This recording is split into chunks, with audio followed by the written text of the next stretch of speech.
इस video class में Bihar board के कक्षा 8 के हमारे दुनिया के इकाई 2 के सभी प्रश्न उत्तर करने वाले हैं। तो वीडियो को पूरा देखिएगा और वीडियो अच्छा लगे तो वीडियो को लाइक करके चैनल को सब्सक्राइब कर दीजिएगा। और इस क्लास का PDF टेलीग्राम पर मिल जाएगा, जिसका लिंक डिस्क्रिप्शन बॉक्स में है। तो चलिए वीडियो को शुरू करते हैं। इकाई 2 है भारतीय कृषि, जिसका पहला प्रश्न है बहुवैकल्पिक प्रश्न है। पहला प्रश्न है कृषि कार्य में शामिल है तो भूमि का जोतना। 2 नंबर प्रश्न है भूमि पर जनसंख्या के अत्यधिक दबाव वाले क्षेत्र में कौन सी खेती की जाती है तो गहन कृषि।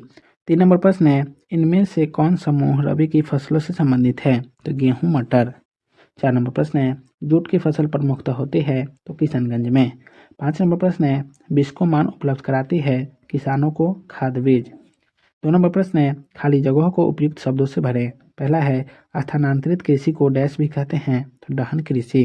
दूसरा है उत्तरी बिहार में डैश और डैश की खेती वाणिज्यिक कृषि है तो मखना और केला और तंबाकू की खेती।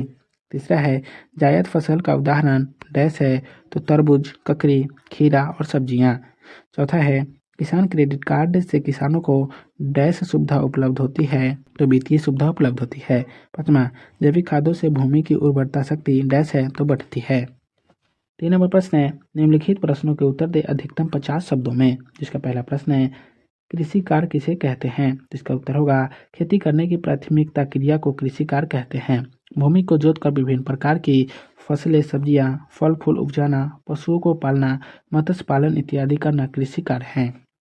2 नंबर प्रश्न है खरीफ और रबी फसलों में क्या अंतर है, उदाहरण बताएं। इसका उत्तर होगा खरीफ फसल तो मानसून आने के साथ ही अर्थात जून जुलाई में बोई जाने वाली और अक्टूबर नवंबर में काटी जाने वाली फसल खरीफ फसल कहलाते हैं, जैसे धान, मक्का, जूट, मूंगफली आदि। रबी फसल तो अक्टूबर नवंबर में बोई जाने वाली तथा मार्च अप्रैल में काटी जाने वाली फसल रबी फसल होती है, जैसे गेहूं, चना, मटर, मसूर, जौ इत्यादि। 3 नंबर प्रश्न है जीवन निर्वाहन कृषि क्या है तो इसका उत्तर होगा जो कृषि जीवन निर्वाहन के लिए किया जाता है उसे जीवन निर्वाहन कृषि कहते हैं। जनसंख्या का अत्यधिक बोझ, रोजगार के अन्य साधनों के अभाव में कृषि ही अर्थ प्राप्ति का स्रोत होता है। 4 नंबर प्रश्न है व्यापारिक और बागवानी फसलों के बारे में क्या जानते हैं, लिखिए। तो इसका उत्तर होगा व्यापारिक फसलें रबर, मखाना, तंबाकू, मिर्च, गन्ने ये सब व्यापारिक फसलें हैं। रबर को छोड़कर बाकी फसलें बिहार में बहुतायत में उपजाई जाती है। ये फसलें कई उद्योगों के लिए कच्चे माल का काम करती है। बागवानी फसलें ये फसलें ट्रक फार्मिंग के नाम से भी जानी जाती है। केला, आम, चीनी, फूलों आदि की घरेलू खपत खूब है। फूलों की खेती पर्व त्योहारों, शादी ब्याह और औषधियों की आपूर्ति करने में महत्वपूर्ण भूमिका निभाती है। 2 नंबर प्रश्न है कृषि किन कारणों से प्रभावित होती है। इसका उत्तर होगा कृषि निम्नलिखित कारणों से प्रभावित होती है। पहला वर्षा पर निर्भरता भारतीय कृषि का 1/3 भाग ही सिंचित है। शेष क्षेत्र मानसून की बारिश पर निर्भर करती है। कभी कभी अल्पवृष्टि तो कभी कभी अतिवृष्टि फसलों के उत्पादन को प्रभावित कर देते हैं। दूसरा खेतों के छोटे आकार भारत में छोटे और सीमांत किसानों की संख्या अधिक है। जमीन के पारिवारिक बंटवारे के कारण खेतों का आकार छोटा होता जा रहा है। चकबंदी के अभाव में भूजोत बिखरे हैं। छोटे भूजोत आर्थिक दृष्टि से अलाभकारी होते हैं। तीसरा भूमि का असमान वितरण भूमि का असमान वितरण से भी भारतीय कृषि प्रभावित है। अंग्रेजी शासन के दौरान भू राजस्व वसूली के लिए लागू की गई जमींदारी प्रथा ने किसानों का शोषण किया। स्वतंत्रता के बाद भू सुधारों की प्रक्रिया शुरू हुई तो लेकिन इसमें गति लाने की आवश्यकता है।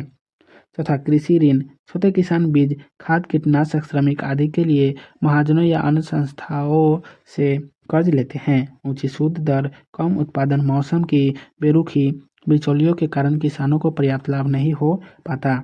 ऐसी स्थिति में वे ऋण नहीं लौटा पाते। यह इनकी कृषि उत्पादन क्षमता को प्रभावित करती है।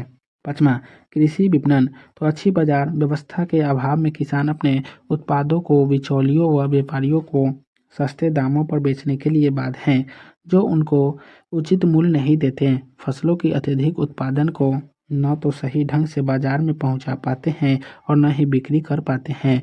बिचौलियों इस स्थिति का लाभ उठा लेते हैं। तो आज के इस वीडियो क्लास को यहीं समाप्त करते हैं। फिर मिलेंगे नेक्स्ट वीडियो में। तो आप सभी को वीडियो देखने के लिए बहुत बहुत धन्यवाद।